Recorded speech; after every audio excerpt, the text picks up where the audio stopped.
All right, so the story we're diving into today comes straight from one of you, a subscriber named Suraj.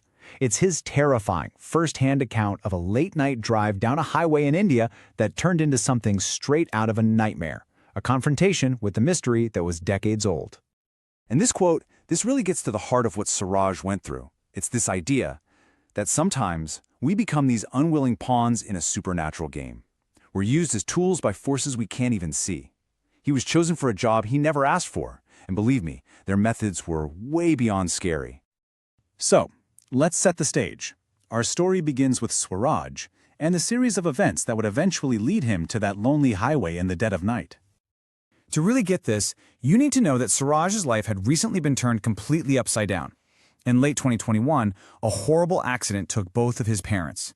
Absolutely shattered, he and his sister had to move to a new town to live with their uncle.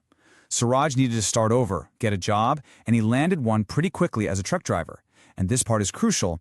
He was hired completely over the phone by a supervisor he'd never even met, a guy named Dinesh. For about 10 months, everything was just normal, a regular trucking job. But then, one cold December night, it's way past 11 p.m., and his phone rings. It's Dinesh.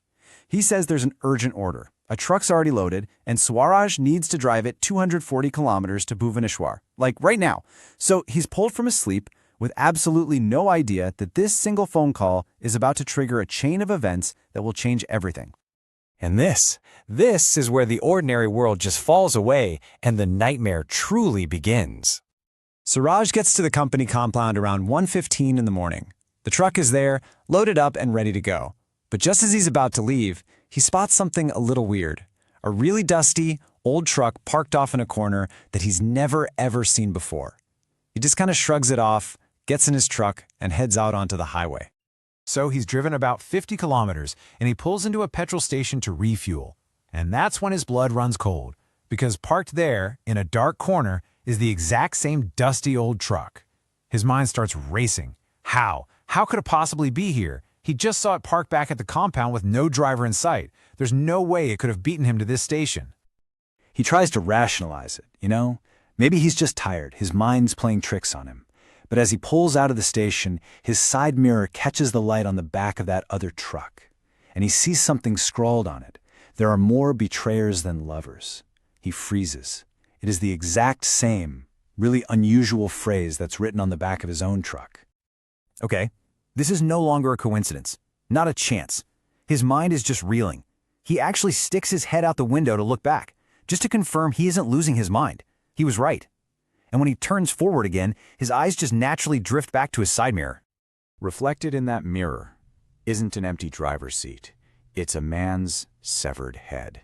It's just sitting there, tilted at this completely unnatural angle, staring right at him with this grotesque, awful smile. In that one instant on a cold night, Suraj is completely drenched in sweat. Pure terror. He just floors it. Pure panic. He's trying to get away from this horror in his mirror. The phantom truck reappears, speeds right past him, and then just vanishes into the night.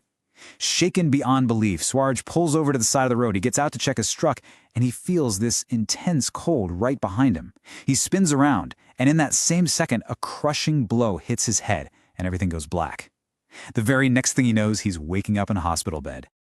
Now, in the hospital, the horrifying history of that truck and its deep connection to his supervisor, Dinesh, finally starts to unravel. The doctor comes in and asks Suraj what happened.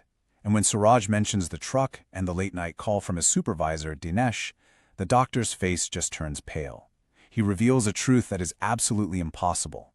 Dinesh, the original driver of that model of truck, died 15 years ago. The man who hired Suraj, the supervisor who called him that night, was a ghost. Once he's recovered, a still-shaken Suraj goes to the local police. An older officer there pulls out this dusty old file and lays out the whole brutal tragedy. 15 years ago, Dinesh had found out his wife was having an affair with another driver named Aman. In a fit of rage, Dinesh murdered him. But his wife, seeking revenge for her lover, poisoned Dinesh and then dismembered him. And then, completely consumed by guilt, she took her own life. It was this whole horrific cycle of betrayal, murder, and suicide, all tied to that one truck.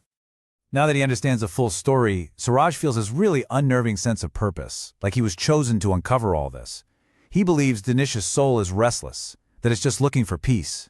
So he goes to Dinesh's old abandoned house and performs religious rites, really hoping to help this tormented spirit finally find some salvation. And for a little while, it actually seems like it worked. But 15 days later, the nightmare comes roaring back. See, one ghost may have found peace, but another one was still waiting.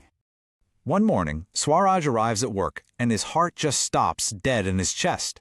There it is. The old, dusty, haunted truck is back in the compound, parked in the exact same spot it was before. Only this time, he can clearly see someone sitting in the driver's seat. As he gets closer, he sees the man's face. And it's not Dinesh. It's Iman, the lover that Dinesh had murdered all those years ago. And just like that severed head in the mirror, he is staring right at Swaraj with that same deeply unsettling, unnatural grin. Okay, at this point, Swaraj realizes a simple prayer is not going to cut it. He needs a permanent solution. He finds a tantric, a powerful spiritual expert at the Ugra Tara temple. The tantric understands the whole situation immediately and gives Swaraj a very specific set of instructions. He creates this powerful, consecrated amulet. But there's a catch. For this to work, Swaraj himself and no one else has to go to that haunted truck and personally tie the amulet under its steering wheel.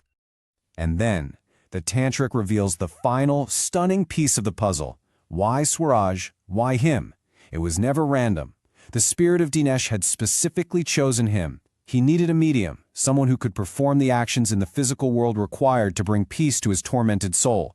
The terror, the visions, the attack on the highway, it was all a ghostly, horrifying plea for help.